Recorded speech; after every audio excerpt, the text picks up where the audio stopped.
Yeah.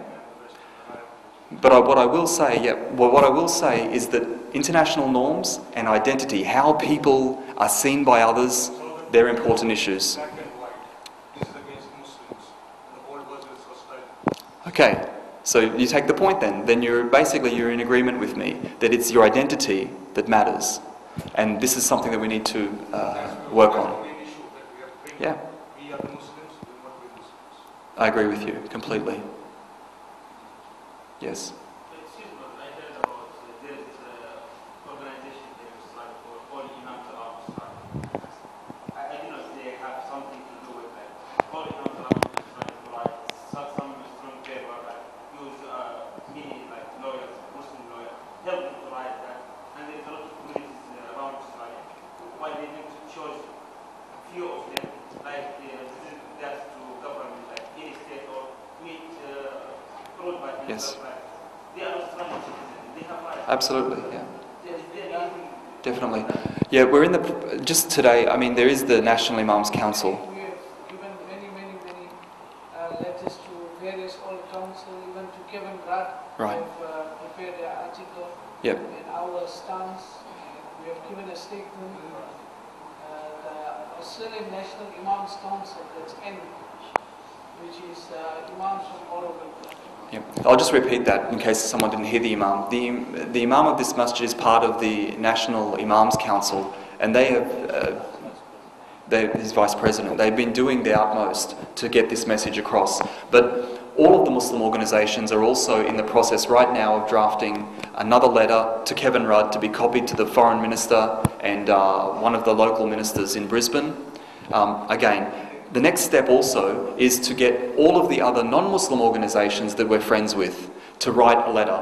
And do you know that it was only about less than 12 months ago that all of the churches got together, they sent a delegation to Palestine to see what was going on there, and when they came back, they wrote a letter to Kevin Rudd, and they gave him a number of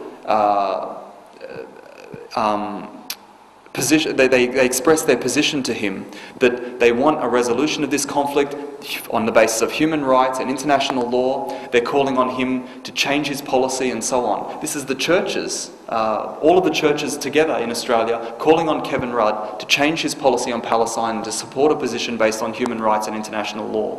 They are deeply concerned about the plight of the Palestinian people, because remember, about 10% of the Palestinian people are Christian. Christians today cannot go and celebrate Christmas or Easter, whatever, in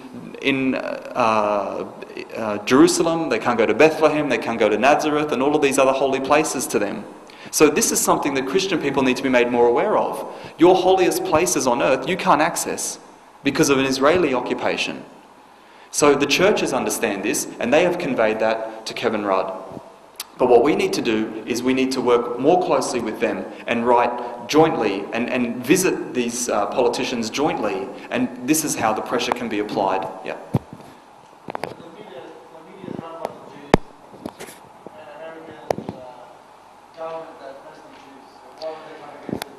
It's interesting to note this.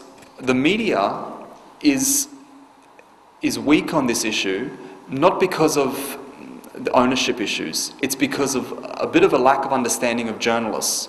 And we have to understand how the media works. I mean, they want to put the least amount of effort into getting the news out to people. And they're not really concerned about the quality of that news. And so what they do is they rely a lot on PR, public relations. The Israelis have a very effective PR machine. We need, not only for the Palestine cause, but as a Muslim community, we need more effective PR machine, so that when issues arise, we have the statement ready to go for the journalists. We need to build up a stronger relationship with journalists. The reason why the journalists internationally tend to have a more pro-Israeli line is for a couple of reasons. One, most journalists are based in Jerusalem, and the Israelis control everything that goes on there. But the other reason is that they build up very strong relationships with journalists. And this is something that we have neglected to do. It's our responsibility to get to know the editor of the local newspaper. In Brisbane, we've formed a very good relationship now with the Courier Mail, with the editor of the Courier Mail, and you'll see that the Courier Mail won't write these hostile articles against Muslims that you'll find in other papers today, because of that relationship building process that's going on. It's improving. The more interaction you have, the more understanding there will be, and the less likely there will be this reactionary sort of, stereotypical, xenophobic type of articles that we've seen in the past. So it's a matter of making that relationship and letting people get to know us. When they get to know you, they'll understand you, and we can look for some more progress from there. Which one? Why are Muslims so quick to condemn,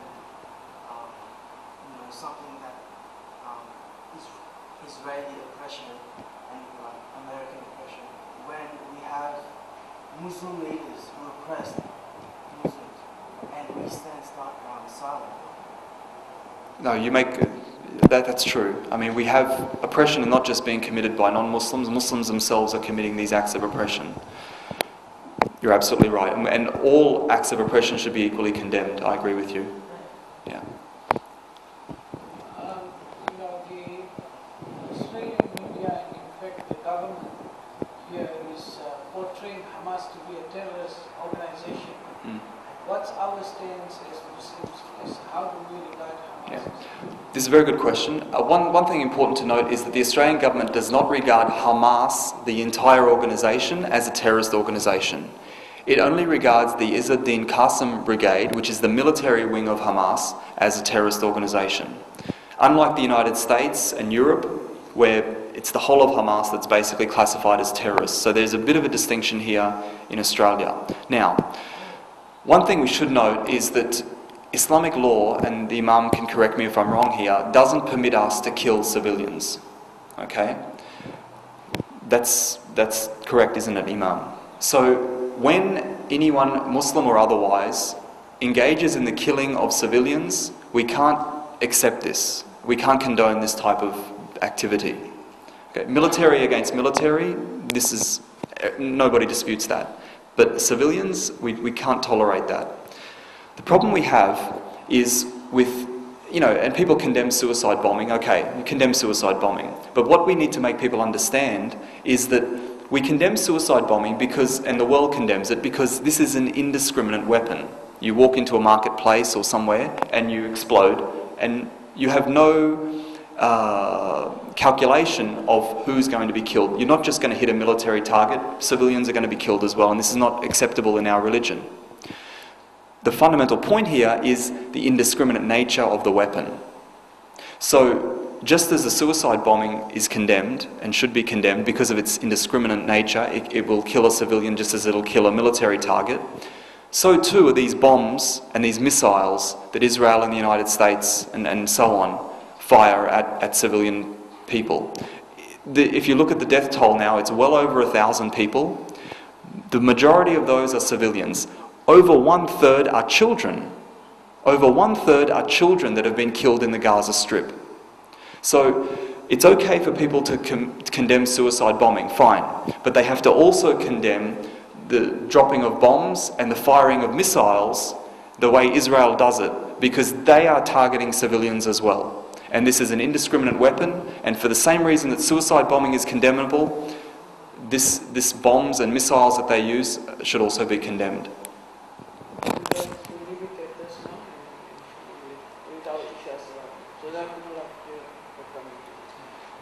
Thank you very much. Assalamu alaikum wa rahmatullahi wa barakatuh.